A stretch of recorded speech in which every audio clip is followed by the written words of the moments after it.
Hello everyone, my name is Rogelio Diaz, and today I will be covering an ethical and global analysis on media piracy.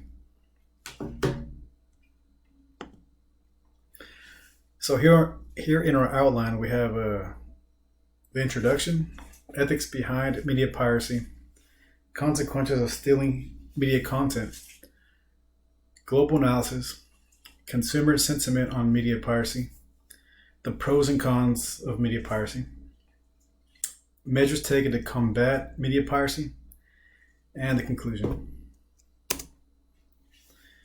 Introduction. Media piracy. What is it, you might be asking yourself?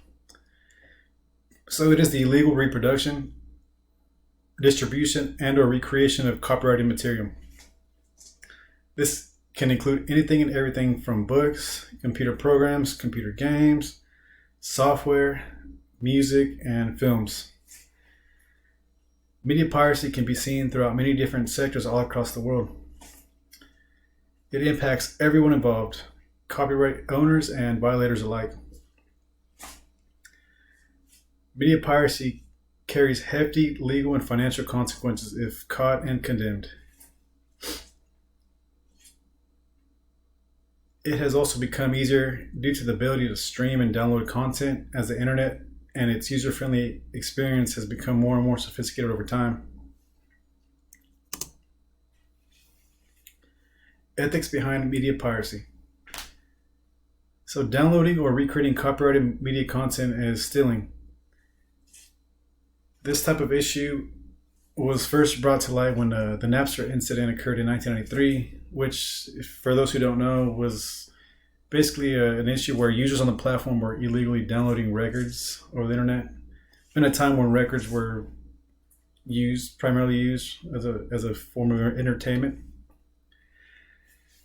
So another ethical problem stemming from this is that many users do not view it as a wrongdoing, which is why this continues and continuously happens.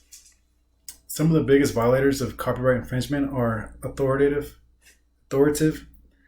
people within corporations, hence giving a bad example to those people under them, their subordinates. Unfortunately, the issue has led to the formation of a certain type of culture that condones this illicit behavior. Consequences of stealing media content. So huge fines can be given that can start anywhere from as much as $250,000 and beyond. You can be imprisoned from 3 to 20 years depending on the severity of the crime.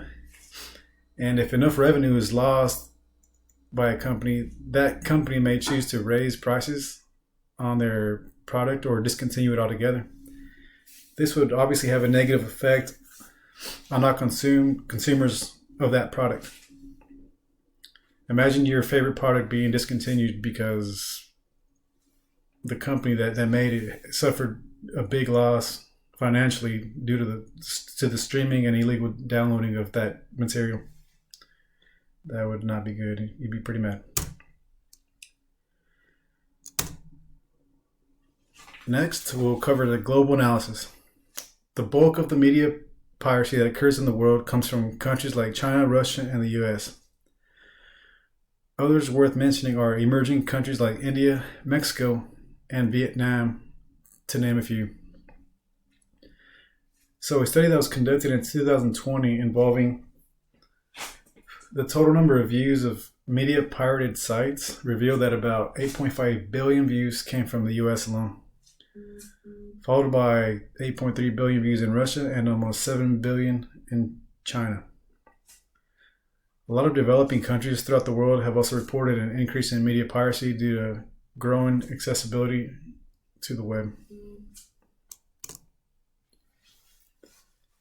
Consumer sentiment on media piracy.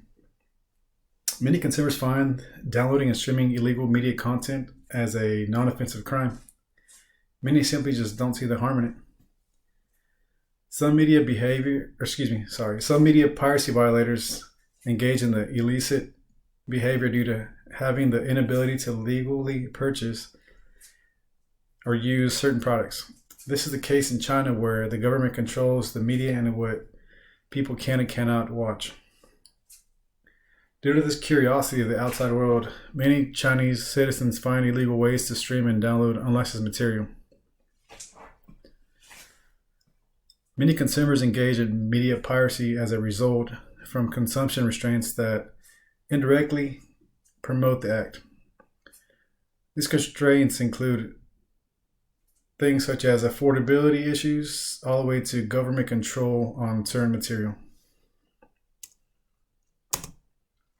Pros and cons. Here we talk about the pros, which there's not many, right? You would expect there to be none when talking about media piracy, right? So one possible pro would be that the unexpected increase in demand from illegal streaming of the content can actually increase sales of a product once the illegal activity is controlled and neutralized. This would appear to be contradictory to the assumption that the behavior could only really diminish a content creator's revenue. Yet some studies have shown this to be accurate in some cases. Cons. Revenue losses increase as more and more people steal media content and distribute it. This in turn leads content creators to have to increase prices across the table to balance profitability. Content creators may lose that incentive to create new products as a result of media piracy. Hence, innovation is severed. Another con is that consumers end up battling legal issues. Measures taken to combat media piracy. So some government officials conduct routine crackdowns of suspected illicit activity. Certain sectors hire cybersecurity professionals to take control of the issues and shut down the illegal downloading or streaming of media as it occurs in real time. So this is real common in sporting events where a lot of traffic is seen on streaming servers and internet links like on Google. Many countries have come together to create an agreement which is called the Anti-Counterfeiting Trade Agreement, and it covers a wide range of things, but primarily it was created to slow down the media piracy as well as other forms of piracy of intellectual property and copyrighted material. In conclusion, think twice before streaming that football game or that new movie that has yet to hit theaters. Make sure that whatever content you are trying to use is legal and from a credible source. Lastly, spread awareness of the issue. When media piracy occurs, everyone loses. Thanks, guys.